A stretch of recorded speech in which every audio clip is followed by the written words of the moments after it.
consumers have needs outside Black Friday, Cyber Monday. Obviously, the excitement's really high, but they want to buy stuff year round, right? And obviously, as consumers and the way the world is, we just love discounts. We love good deals. We love finding the most relevant, best products any time of the year. So off-season marketing also helps you maintain momentum, really brand loyalty, and avoid lulls in revenue. Because again, it's great that you drive all this money in November and December, but you need to have cash flow on hand and you need to be selling and pushing products year round. So that's super important. And often too, we know this, a lot of listeners know it, it's way cheaper to run ads and push email promotions in a much quieter month. People tend to highlight stories and reviews from peak season, and they don't really use that during the off season. But reality is you're kind of priming the pump all year round, and you kind of want to stay in front of them. So I always tell people to build social proof all year round. What's up, dude? You back from vacation? I'm back. I'm back and at it. Got a lot to catch up on. How are you doing? You're tan. Your hair's blown out. Where'd you go, to New Jersey? I went to Cabo. Yeah, I went to Cabo. Hair, yeah, it looks like a Guido. I get it. I got the joke now. I think that might be considered a racial slur. I'm not sure. Hey, editor, maybe edit this out. We'll beep it. Beep. No, we don't have to beep it. I doubt anyone cares, but that's funny. Anyways, dude, we got a good pod here today. We're going to talk about year-round retention, off-season strategies, keeping your customers engaged in buying. So you ready to shoot this thing? Yeah, let's run it. All right. In 3, 2, 1. From the open to the click, they're the masters of the flow. Just watch your list grow and your leads turn to gold. Did we retain you so far, or do we have to extend it? If you want results, you gotta send it. Yeah, you gotta send it. Yeah, you gotta send it. Yeah, you gotta send it. What is up, everyone? Welcome to Send It, where we discuss anything and everything retention marketing, specifically in email and SMS marketing and e-commerce. My name is Jimmy Kim, and I'm here with my co-host, Chase Diamond. All right, Chase, today we're talking about an often overlooked topic. We all like to talk about things like Black Friday and all the big sales, but let's talk about how to stay relevant and profitable in your off season, which can be for a brand all year round, except for Black Friday. And we're talking about crafting year-round marketing plans that keep customers engaged 365 days a year. But first, before we jump into that, I have something that's hot off the press. I haven't shared anything recently, but big thanks to Alexander Tran and our EAC retention community for sharing this. This happened on Friday. You want to know about it? Yeah, I wasn't around, so hit me. What happened? Yeah, so Google just did a really interesting new release that I thought was really interesting. They want to know about your emails ultimately. So here's what it does, and I'll kind of shorten it because there's like a lot that they can talk about. But basically, Google now wants to automatically capture details on your new arrivals, your promotions, your social media links from your marketing email. So they even give an email out. It's like mail at Google Marketing or something like that at gmail.com. And they want to be a part of your emails. And this information they're going to take and put in your search, your shopping, and other Google platforms to increase visibility without any extra work on your part. You stay in control and you can opt out of this feature at any time too. All right. Pretty cool. Yeah. So if I understand correctly, you basically, for the emails that you're sending, you basically send them off, or you CC, or you add them to your list, and they're essentially going to distribute that on other of their platforms organically? Yeah, they're just basically keeping more up to date and relevant. I think this has to do a lot with their new AI and Gemini and everything they're working with. I think they're trying to stay more relevant and stay more up to date. And the way they think about it is, hey, what's the best way, which is like email and knowing what's going on with the brand through email marketing ultimately. Wow, that's interesting. I'm definitely going to check that out. And we'll have to drop that email that you're supposed to add to your list for Google in the show notes. So everyone we'll throw it in the show notes, the link to everything they have. It has the link. It tells you what it is. It's Google's official announcement around it. And again, big shout out to our retention community for bringing this up. He was on top of it before even I got to it. But Alex, if you're listening to this, thank you for sharing that. That's exactly why people are part of our community, so we can have the most cutting edge conversations. But all right, let's get back to the pod here. And I want to talk about today's plan. So today we're going to combine like seasonal campaign tactics with off-season ideas so that we have some really cool ways to think about it. I've got some examples. We got tips. I'm thinking about talking about things like gift guides, flash sales, goal-oriented campaigns, loyalty, and much more. So if you think your sales have a slump once your peak season's over, which again, for most brands is like Black Friday and then like nothing else. I mean, when I was running a brand, I think like 50% of my sales happened in that like 4 or 5 week period. But the reality is like, just because Black Friday and Cyber Monday, is the big opportunity we have every year, it's no reason to go quiet. Why would we have a missed opportunity? Yeah, dude, I'm 100% with you. And again, like consumers have needs outside Black Friday, Cyber Monday. Obviously, the excitement's really high, but they want to buy stuff year round, right? And obviously, as consumers and the way the world is, we just love discounts. We love good deals. We love finding the most relevant, best products any time of the year. So off-season marketing also helps you maintain momentum, really build brand loyalty, and avoid lulls in revenue. Because again, if it's great that you drive all this money in November and December, but you need to have cash flow on hand and you need to be selling and pushing products, year round. So that's super important. And then often too, we know this and a lot of listeners know it. It's way cheaper to run ads and push email promotions in a much quieter month because there's less competition. Black Friday, Cyber Monday brings out the crazy. Whereas now in a typical day, typical week, typical month, not that there's no noise. Obviously, there's a lot of noise, but the noise is a fraction of what it is. So since you're not competing with every other brand in a frenzy, just double down on today, on tomorrow, on next month. Yeah, exactly. So step one, I think about all of this, when you're getting into the mindset of thinking about it, you need to start by stopping thinking about the off season as a dead time. Instead, see it as your moment to almost reignite interest, to reignite your flows and you reignite your funnels ultimately, and even as your revenue across the calendar year. I think there's a lot of ways to do this, but I wanted to start off and we'll just kind of go and talk about some different ideas that we've had. But one of the ones that I really like is gift guides. I'm a big fan of gift guides. I think people don't really, it's underrated ultimately. People don't really focus on them too much. And my take is really simple. I think gift guides shouldn't be limited to December. So let's talk about that. What do you think about gift guides? Dude, I love gift guides. I am probably the worst shopper. I don't know what people want. I don't know what people like. Gift guides literally just curate suggestions for me and make it easy. It's like as long as I know the brand or the brands that my wife, my brothers, my friends, my mom and dad, whoever likes, if they have a gift guide, it makes it so easy. Just give me the best recommendations for a man, a woman, whatever, and let me go figure out and pick between two or three things, right? Whereas a lot of times, if my wife wants like a t-shirt, I have to go on a company and look through hundreds of t-shirts. Dude, I am so overwhelmed. I have no clue. So with that, right, when people have birthdays, anniversaries, or kind of other random special occasions throughout the year, leveraging something like a gift guide is fantastic. So, I think the recommendation that we typically give to folks would be, say, for example, you take your holiday gift guide, repurpose that approach in a monthly or quarterly kind of top picks type email. Even sending to like a landing page that has like a bunch of top picks depending on who you're shopping for. So for example, if you're, let's say, a home decor brand, maybe right now would be really timely to do like a spring refresh gift guide, right? In something like a March or April, or, cozy up for fall, whether it's something like a September or October. That would be amazing.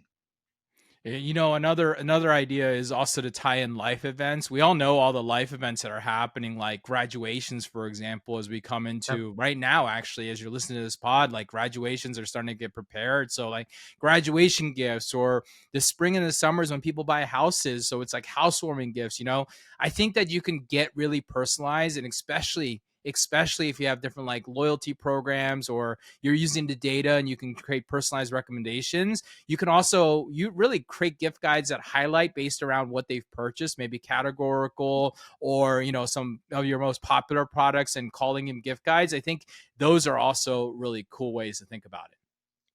Dude, 100% agree with you. So kind of quickly shifting gears over here.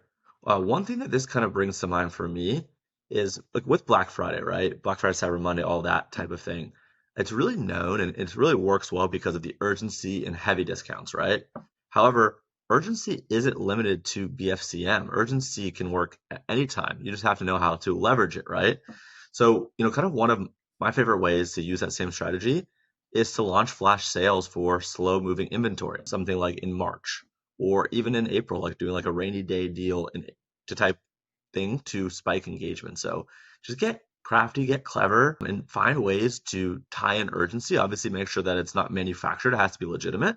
And then additionally, consider like small niche holidays. So if you're a coffee company, I know it's kind of cheesy, but like jump in on the bandwagon on National Coffee Day. There's no reason for you not to be. Other people are going to be promoting it, so it kind of creates this little buzz around it. Or like, for example, if you're a natural foods company or a gardening company, something like an Earth Day flash sale. It's timely, it's relevant, it has, a 1 day window, so inherently there's that built-in urgency. So that's super important. And then on the flip side though, using kind of the wrong holidays can make you look bad.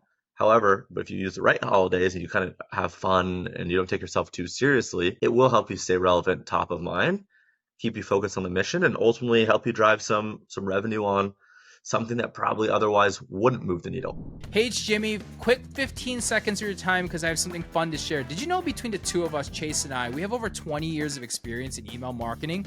Recently, we put our minds together to create a certification program that takes all of our knowledge and share it to the world. It's called Ecom Email Certified. It's an end-to-end course certification program that's designed to take anyone, regardless if you're a newbie or an experienced marketer, founder, executive, agency marketer, or any marketing professional, to teach them everything we know about email marketing SMS. From deliverability to AI to copywriting to design to strategy, we cover it all. It's loaded with 175 modules and 25 hours of education combined with quizzes, community, all designed to educate, test, certify you to become a full-fledged email marketing and email marketer or e-commerce.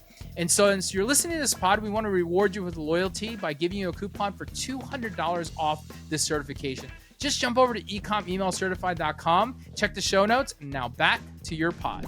Yeah, no, I definitely think that holiday strategy, the problem with holiday strategy is like people overuse it and overabuse it. They don't have any kind of thinking and connection to it, but I still think it does work when you're really focused on specific holidays that are really related to your product, right? Don't be a pants company talking about like, something that's completely off relevant that has nothing to do with like a dog day or something like that. But when you can get really focused, it really does nail. And one thing I always say, and the biggest key to what you just shared, which I love, is that you want to make sure that you're using things like countdown timers in your email and or SMS that are key here. Sale ends tonight at midnight. That sense of urgency is what moves the needle, no matter what month it is. People like to have that. And you know what? Fear of missing out is definitely a big thing for most people.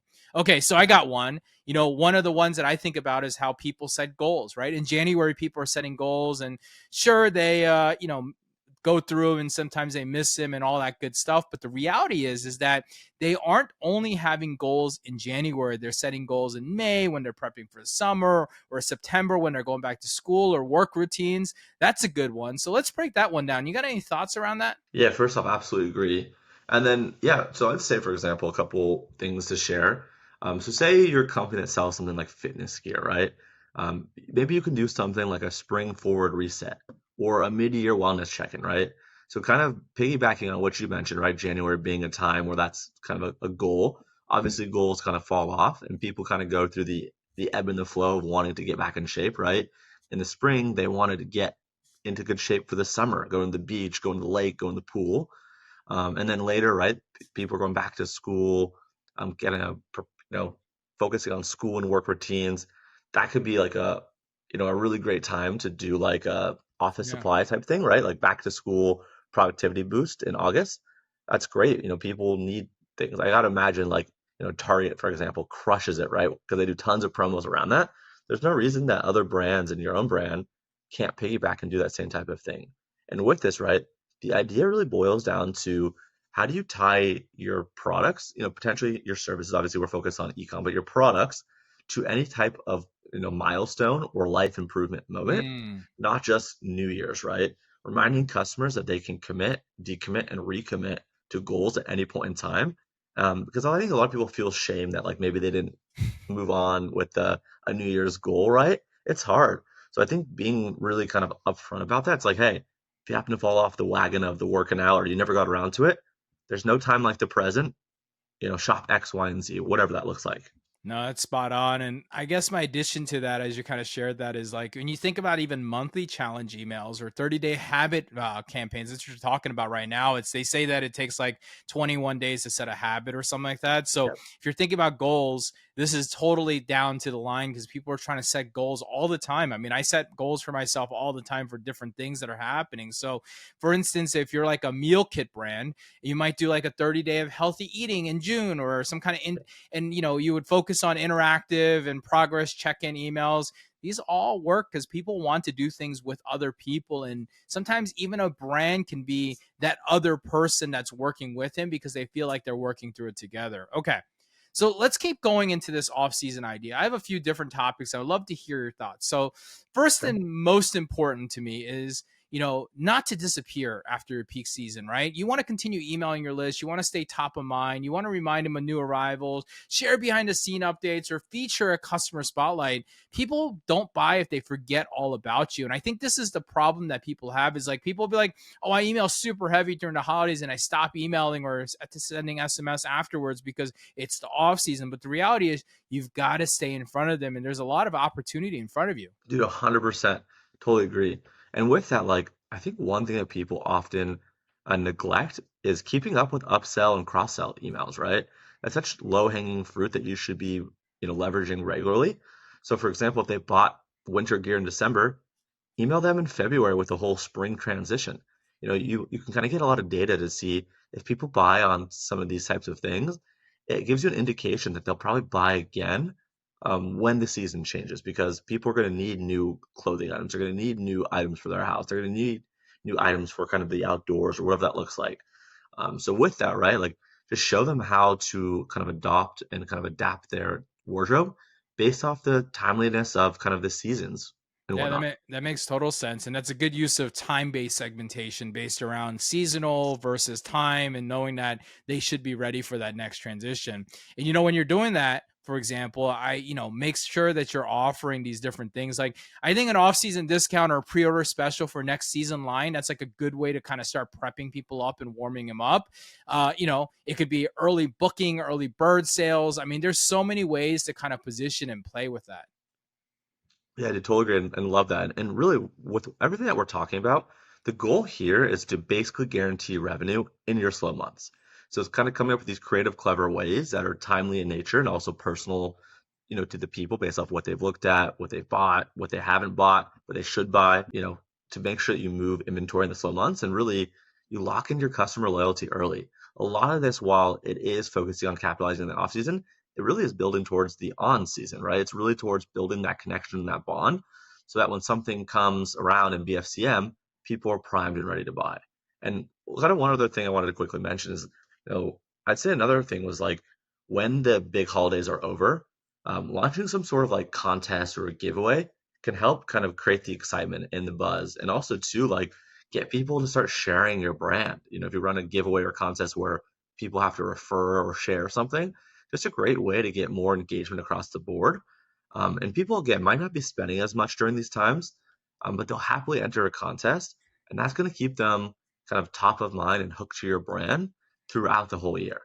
Yeah, there's no doubt I've seen some great success with social media, email, brand integrated giveaways. Post a photo of you using your product in the off season and you can win a prize or opt in or share to a friend or some create viral. Making sure you follow up with the email also and SMS and keeping your audience and your, kind of people in your community connected and also kind of sending it back to social media. That's another great way. All right, here's another good one. Here's the facts. People trust recommendations from friends, right? We all know that. We see it in like the Reddit world where Reddit people, I love Reddit because it's like the perfect place. People on Reddit be like, where should I buy this? And then like 3 people chime in and they're like, okay, I'll buy from there, right? It's like so funny how people do it. And these are like complete strangers. They'll listen to them, but they won't listen to different actual marketing and different things. So, setting up a good referral scheme in your quiet months can be absolute gold. The thing about your loyal customers is they usually love your brand, love your product, and they're happy. I know, like, for example, you talk about like your Built clothing, like you like a lot. And regardless if it's season or not, you're always like, hey, I need a black shirt, go to Built. Hey, I need this, go to Built, right? The loyal customers are incentives and refer their friends to buy it regardless of the season. Dude, 100%. And referral and loyalty programs, as you mentioned, are huge. Like, I think this is probably one of the more underrated, underutilized things. I think some people do it and they do it just to check the box because some agency or some guru told them that they need this and they don't really actually ever integrate and leverage it properly. Yep. And I think one thing too that could be cool is like consider like doubling points in off-season months to encourage repeat purchases. So if you normally give X traditionally, maybe in your slowest months you can consider doing 2X, right? And email is going to be great and perfect for really highlighting these perks. There's no reason why you shouldn't have like a banner at the top or in the bottom or the middle. Just kind of constantly reminding people about these types of things. They don't even need to necessarily be dedicated emails. They definitely can be, but just integrating them kind of organically into your ongoing emails just to keep them top of mind is important. Hey, it's Chase, and I hope you're enjoying the pod. But if I can just have a quick 60 seconds of your time, I really want to share a quick story with you. So I've been using Klaviyo since 2017. My email course and social posts starting in 2020 drove hundreds and hundreds of brands and agencies to start using Klaviyo. At one point, I think I was their largest referrer of brands and agencies out of anyone in the world. And then those brands and agencies had referred hundreds and hundreds more to Klaviyo. At one point, again, I was their largest networker, largest referral through all of this. And according to the Klaviyo rep, my agency also was the top agency on their platform for managed book of business. So really was a Klaviyo superstar, rock star. However, a couple of years ago, unfortunately, I noticed a major shift at Klaviyo, and I really wasn't a fan of it. So I started looking for other platforms to work with. I needed a new home, clients needed new homes, friends and other folks needed a new home. So I started really diving in deep into it. And with that, right, I went searching for an alternative. And I started finding platforms, I started connecting with the executives, started talking to customers. And one that really caught me by surprise was OmniSend. I met the co-founder and CEO, Rytis, back in 2021, and he was awesome. Really cool dude, really down to earth, really kind, and very, very helpful. Extremely helpful, actually. And because I was only kind of focused at Klaviyo at the time, I didn't end up kind of taking that relationship too much further. However, kind of more recently over the past year or two, it was obvious to me that OmniSend really was Klaviyo's biggest competition, the closest to them in every aspect possible. You think about all the core features, OmniSend really had that. I was really impressed and really surprised. And frankly, I wish I started taking them a little bit more serious sooner. I dig the team, I dig their platform, and their outlook for the coming months and years is incredible. And this success really speaks for itself. I know I'm vouching for it and speaking for it, but their success stands by itself. They have over 125,000 e-commerce brands using them, and they have a 4.5 star rating from over 6,000 companies on the Shopify store. They actually, at the last time I checked a couple days ago, they have 2x number of ratings and reviews as Klaviyo, all while having a better rating overall. They're 4.8 out of 5 stars, right? It's incredible. And really with it, I use it for my own list. A lot of my friends and clients are using it. They make it super easy to engage your list, drive repeat sales, and create that seamless personalized experience that we're all aiming for. This is why I'm really excited to be all in on OmniSend. I have joined them as a customer, I've joined them as an advocate, and I've joined them as an influencer. I switched my own newsletter over there, and my clients are starting to switch too, and you need to be switching there as well. And I actually kind of have a good one and a fun one. So, Sure. so say for example, like your brand's off season is a local or kind of weather-based thing, right? I think tying geography and kind of climate and weather all together is really fun. Kind of takes that one step further in terms of that personalization. Maybe you kind of partner with some complementary local business, right? Or multiple businesses. And for example, maybe a ski lodge might partner with a kind of a cabin rental or a local coffee roaster, kind of cross promote deals, right? Those, you guys kind of have similar audiences that aren't kind of conflicting, like they're complementary, they're not competitive. So just finding ways to partner with other folks that have the audience that you want, especially if something's local, right? The ski resort and the kind of cabin rental and the coffee roaster, whatever. Those are all places that someone could go when they come visit. And if they have their trip booked, it might help you get on their radar that otherwise you might not have been. Yeah, no, that's good. I mean, you think about it in an interesting way. A skier or a winter sports person is probably going to have a high value of dollars and spender.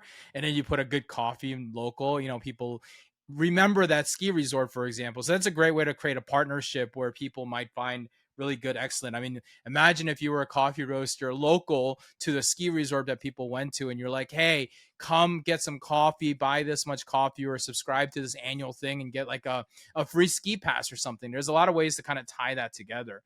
And that reminds me, as you're kind of talking about seasons and bridging gaps with them, one of the things that I think people really do enjoy, and a reason why you can create an event or a moment off season, is often to highlight some kind of like a charitable cause, a mission, right? Like donating a portion of the sales to a local nonprofit or your favorite nonprofit, whatever it might do. And it might just be a quick thank you, or winter slips over and your purchase will help us donate to a great cause. There's things that people want in goodwill. People are generally a little bit more cautious with their dollar when it's outside of it. And, people like a good mission. And if they have goodwill and they feel like they're doing something, that's a great way to kind of build it. And not to mention, it's a good time to think about it some other ways. Here's another one I'm thinking about is like highlighting customer stories. I mean, this is a really generic and basic one, but I think that people tend to highlight stories and reviews from peak season, and they don't really use that during the off season. But reality is you're kind of priming the pump all year round, and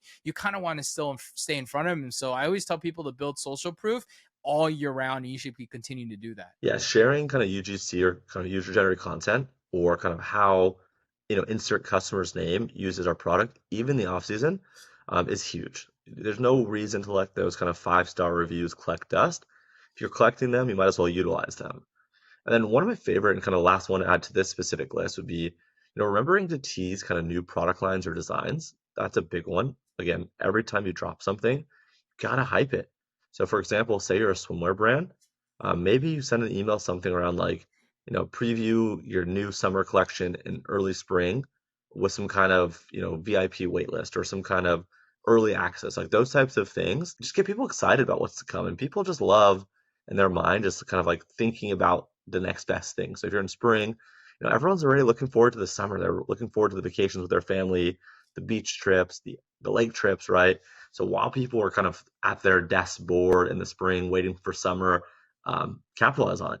All right. No, that's good. I like that. And, always throw some kind of small discount at them to reserve these items for next season or whatever it might be, because that's going to really get them locked in, especially on your technical months or your technically slow months. You want to kind of like bring them forward to spend and get locked in with those things. That not only is it good for like product forecasting, but it's also just great just because you have a better idea how it's hitting and if it's, really working or not. Right.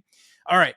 Here's one more. And I know you said you got last one, but I have one more idea. Have you ever seen those like year-end type reviews, right? Like where it's like year-end review and type reviews. The fun thing that I've seen with some brands that I've seen this happen with is that they turn those into like monthly and quarterly highlight emails. Let me explain this. Instead of waiting until December for the thanks for an amazing year, you do a Q1 recap, a Q2 recap, you show a new product release, big wins or upcoming launches, or if you have like a subscription service, you do monthly wrap-ups to share user stats, you saved X hours and you read X, articles this month. It keeps it invested in your brand story. I think people really want to have a connection, and any reason to give them a connection absolutely works. That's cool. I like that. I don't see many people utilizing that. So that's a great one for people to go start sending. I mean, and with that, like I think the big thing that kind of that touches on is like the consistent ongoing check-ins and kind of heads ups and emails, just kind of connecting and reconnecting. That's what builds community, and that's what keeps your brand top of mind.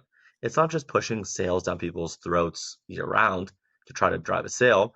It's sending things that people want to engage with, people want to share, people want to read, and they get really excited about. So even when you're not in your busy season, look to kind of diversify what you're sending. Again, everyone loves a discount. If you're open to it, include those, but it's not solely about the discount. And with that, Jimmy, let's now talk about how do you actually implement these strategies on your email platform or kind of within your SMS platform. Yeah, let's talk about them. Let's start with the most important thing, obviously. It's starting with segmentation, right? Segment by your behavior or even seasonality. If someone opens mostly during the holidays, they're deal hunters, for example, and you want to target them with flash sales during off-peak times. But if they're a product enthusiast and they're always engaged, hit them with ongoing gift guides or loyalty perks, using location. I think, you brought this up before, and I think this is an underrated thing, especially the larger brand in your email list is, but dude, people don't use the locational based segmentation enough, where they should be segmenting the whole cold and warm stuff. Like right now is a perfect time. It's April. I know it's warm in California. It's pretty warm here in Texas, but I can tell you I was just in Utah and it was 30 degrees outside. It was freaking cold. So I would be getting maybe still warm stuff or winter stuff or maybe early spring stuff over in Utah, while in California you should be setting full blown beach wear at this point. You know what I mean? Yeah, for sure. And to add to that, I think one thing that we should remember to do is like make sure you also using purchase history kind of or browse behavior to suggest kind of complementary items. So for example, based on your last snowboard purchase, you kind of mentioned Utah or maybe Colorado, people are snowboarding still, some snow still pouring down probably for the next little bit. Send them something like, we think you're going to love these transition weather jackets, right? So as people are going from the last kind of bits of the snowy season to kind of nicer weather, summer type stuff, send that and then incorporate dynamic elements too. So countdown timers in a flash sale email or real-time stock info, right? If something is potentially selling fast, if you can incorporate kind of the number of items or the number kind of quantity left, that does move the needle, right? If people can see that something has gone from X to Y and the numbers kind of going down, or if something has just a specific number of quantity left or a limited quantity, people are going to want that because they know that it's just a matter of time before it sells out.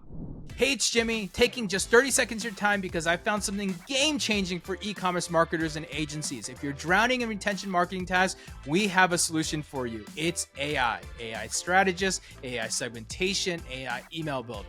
It's called Raelion, and this platform is helping marketers create everything from emails, custom segmentation based on your data, and even helping you design your email marketing strategy. Imagine getting from audit to campaign to planning in just a handful of clicks in under 5 minutes. Their AI handles everything: segmentation, strategy, creating on-brand copy that actually converts. Brands that are using Raelion are saving 50% of their retention marketing time and seeing an average 3-time ROI. That's why brands like Cost, Ginger Milk, and Life Pro trust them. Head over to Raelion.io for free 3 email AI segmentation playbooks in just 60 seconds. Yes, it's 100% free to try. They'll give you the best 5 minutes to spend today. Raelion.io, let them know that Chase and Jimmy sent you. Now back to the pod. No, I love that one. That's definitely spot on, and that actually kind of brings me to what I would say my next point is which is really copy or copywriting. You know what's interesting, Chase, is that I'm on Mentor Pass and I do like those mentor calls. And Yep. one of the things that I've noticed recently is that during the off season, people struggle to talk about things and have an idea what to talk about. And I know you can use AI and all these different things, but people aren't investing enough in copywriting ultimately these days, especially during the off season. Copy actually becomes way more relevant right now because you've got to be more tactical and you've got to be using words to sell. Obviously you want to be direct about the urgency of flash sales. That's pretty obvious. Things like 24-hour blowout, don't miss these savings. Like those are pretty obvious. And then you've got things like gift guides that are like highlighting things like, here's your 5 perfect gifts for spring birthday. But with the off season, one of the things that I think people don't utilize enough is really storytelling through copy and being able to talk about different things. You got to tease, you got to get people excited. And it could be as simple as like you're one of our VIPs, early access to our line, but it could also be about like, one of my favorite copy lines are really talking about like time-based stories. Like, 5 years ago, we started this brand, and then you could have an anniversary sale or whatever it might be. You can really leverage it. But the big message I would say in a tactical side is like, make sure you're investing in copywriting more than ever. Dude, 100%, 100%. Don't just send beautifully designed images that just look nice. Like you actually have to make people feel kind of a type of way, right? So, okay, that's great. I love that. And I guess the question that people probably are asking is like, how do we know if these tactics are actually working, right? I think it's pretty obvious during BFCM. It's like you either made a lot of money or you didn't. How do you actually know if this is working year round or not? Yeah, I mean, look, here's the basics. Obviously, you still want to look at your open, your click, and your conversions for off-season campaigns. You want to compare them to your peak season. But where you really want to pay attention is really tracking your unsubscribes and spam complaint rates, because if you're more equally if you're emailing more often and more frequently, you want them to stay low when you're adding value and not annoying people. So you should be looking at that data, again, not as a single point of data, but as a trend line. Are more people leaving? Are more people coming in? You've got to be thinking about all of that. Yeah, for sure. And to kind of add to that, Don't forget about the revenue lift, right? Obviously, that's an obvious one, but people sometimes forget about that. But also keep in mind things like AOV, LTV. If your off-season deals keep your average monthly revenue up by 20%, I think that's a huge win. Like, could you imagine just adding 20% to the slow months? That's massive. Yeah, that's all you need, and that's really will shift the needles because slow months for most brands are, I don't know, like 9 months out of the 12 months per se, right? So if you could just add 20% a month over the first 9 months of the year, you'll come in so great because everything is incremental and you're going to see those things happen. All right, let's do a quick hypothetical, Chase. I'll kind of give you a brand and you kind of go Okay. after it and you give me some example, but I'm a summer beachwear brand, primarily thriving from June to August. I'm very seasonal. How do you Okay. implement an off-season campaign? How would you think about this? So, okay, a summer beachwear brand.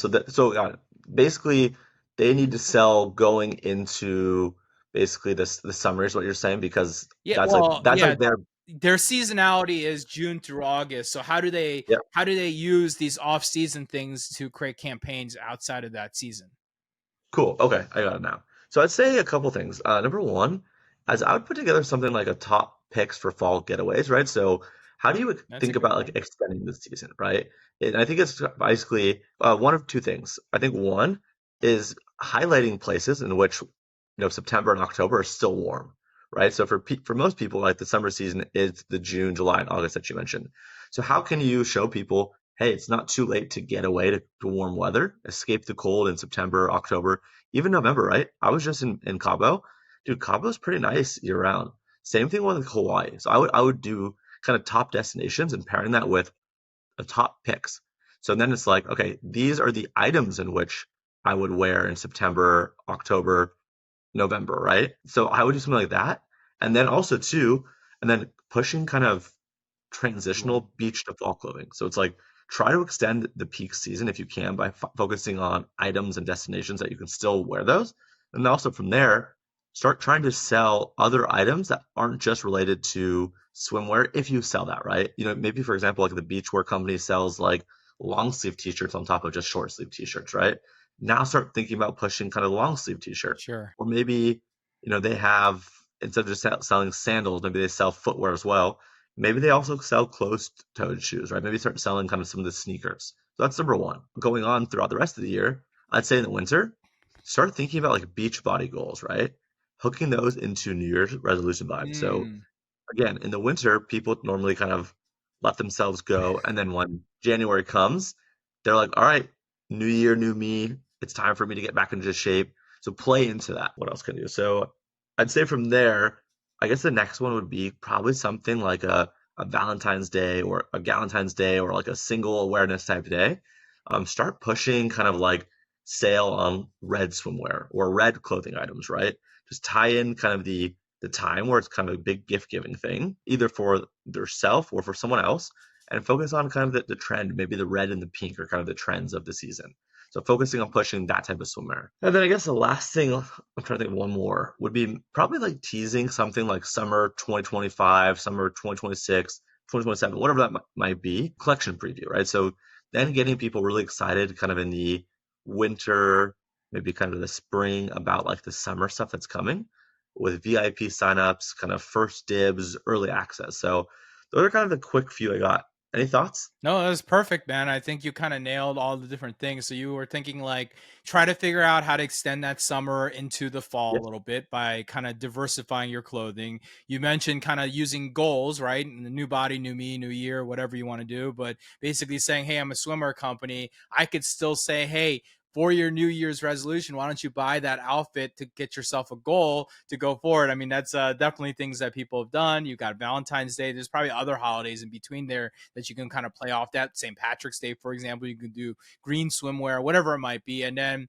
I think the big thing as a clothing company, and I've been in those shoes, is really teasing your next collection and getting people ready for next year too, and just getting them hooked up and ready and tuned up because everyone's kind of aiming for those goals too. So a brand could easily maintain like a steady flow of revenue using all these like little micro campaigns that we've heard ultimately. So, all right. Chase, I want to wrap this thing up, and I want to summarize what the listeners can do right now to boost their off-season campaign. So let's go back and forth, kind of. Let's just recap some of the things that we talked about here. I'll let you kind of kick it off. Yeah, so the first one we kind of started with was year-round gift guides. Leveraging them year-round, focusing on curating monthly or occasion-based or kind of quarterly product lists. So that way people have things ready to go that they can buy for friends and family for things like birthdays, housewarmings, graduations, etc. All right. The second thing we talked about was events ultimately, things like flash sales or weekend events or clearance sales. So you want to kind of adopt that idea that you have from Black Friday urgency at any time. And anytime you need a sales month, especially on slower months, plan out some type of event that will create some kind of spike in sales or some kind of frequency of urgency that would come out of that, out of it. Love that. Number three would be let's not forget about goal focused and kind of Mm. family appreciation campaigns. So, tying products, services, what have you, to self improvement or kind of relationship celebration themes beyond just January or something like a Mother's Day or a Father's Day. Yeah, I love that one. That's pretty, I mean, you really can tie in with a lot of things that are out there. In fact, one of the things that I really like are some off-season tactics like running contents and referrals and loyalty and highlight reviews or partnering with local business. We talked about that. Those are all like cool ways to kind of come up with creative marketing ideas. Yep. And then the other good one kind of was the quarterly, monthly kind of wrap up. So, keeping your kind of subscribers and customers up to date on what's new with your brand. What have you guys accomplished? What have been the best kind of sellers lately? Because obviously best sellers are going to change by Sure. month, season, etc. And then what are kind of some upcoming events, either events specifically that your brand is participating in hosting, and even just kind of cool events that your subscribers might be into. Maybe it's concerts, maybe it's different types of sporting events. Just keeping people in the know of kind of what you guys are looking at doing as a company. And even as individuals on your team, like what are the people at your company? What are they attending? It'd be really cool to say, hey, the people that work here, we're going to March Madness, or we're going to the Olympics, or we're going to the Taylor Swift concert, or we're going to MLB opening day, like whatever it has. I think really peeling back the layer on humanizing your brand and just sharing like what's up with the team is kind of cool. Yeah, even especially if you're a seasonal brand, people still want to know. I mean, if they like your product and service, they want to know you're existing and you're working. And you're right, humanizing is really it. And really, the biggest thing, I guess, talking about humanizing thing is just don't vanish. I think the worst thing I see with brands is they're like, oh, yeah, I don't really email during the rest of the year. I just wait till the holidays. I think not staying in contact, not nurturing your leads, and not really building some type of hype and building up and creating a funnel of people who are interested in your next peak season. I think that's a big mistake that I see often happen is people just don't think that they need to email just because they're not relevant during that season. There's ways to stay relevant. It is marketing strategy to do that. And it's really just thinking about it in a creative way. Absolutely, man. This is fun. Tons of strategies we're going out that will hopefully help people really transform their business by leveraging these types of things and tactics to make off-season months not so slow. Let's basically use these to take kind of the dull dead time.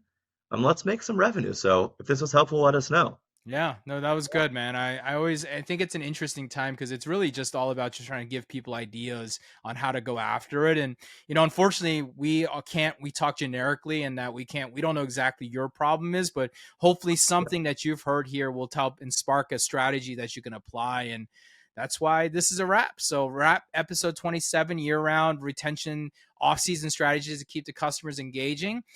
If you enjoyed this podcast today, please make sure you like, subscribe, follow, and leave us a rating on your favorite podcast listening platform. You can follow the show on X, LinkedIn, YouTube, IG, and TikToks. And there's a few ways to connect with us. So first and foremost, if you're not on our newsletter, you should be. It's at ecomemailmarketer.com. We drop a newsletter every single day about email, SMS, all the things that we talk about here. We do cool breakdowns and all that fun stuff. Secondly, if you're not a part of the community and certification program, I don't know what you're doing. You got to connect with us. You heard the advertisement before. Come join our community. We've got 350 plus thriving marketers. If you really are new to email and you stumble across us and you really want to hear about how to really dive into it, we've got a 25-hour training and certification program. Both of those are found on ecomemailcertified.com. Check the show notes for more details. And you can follow us on social media. Chase, where are you found? Most every platform, Chase, A and Diamond. There you go. And I'm mostly found on LinkedIn and X today. So Next week, Chase, we're back, episode 28. We're going to jump into email lists. This has been a topic that people keep asking us in the community, and I keep explaining different versions of it. And I think that it would be a really good use just to throw a pod together. So we're going to talk about email list reactivation, old lists, age lists, when to get rid of it, when to bring it in, what the strategy should be, what should be warm up. We're going to get really tactical, and it's probably going to be a little nerdy, and probably half the room won't care. But there's a lot of people who ask these questions, and I want to just have a pod so I can just reference them. So we're going to shoot a pod about it. So we're going to chat all about that strategy. With that, thanks, Chase, as always, and we'll see you next week. Cheers. From the open to the click, they're the masters of the flow. Just watch your list grow and your leads turn to gold. Did we retain you so far, or do we have to extend it? If you want results, you know you gotta send it. Yeah, you know you gotta send it. Yeah, you know you gotta send it. Yeah, you know you gotta send it.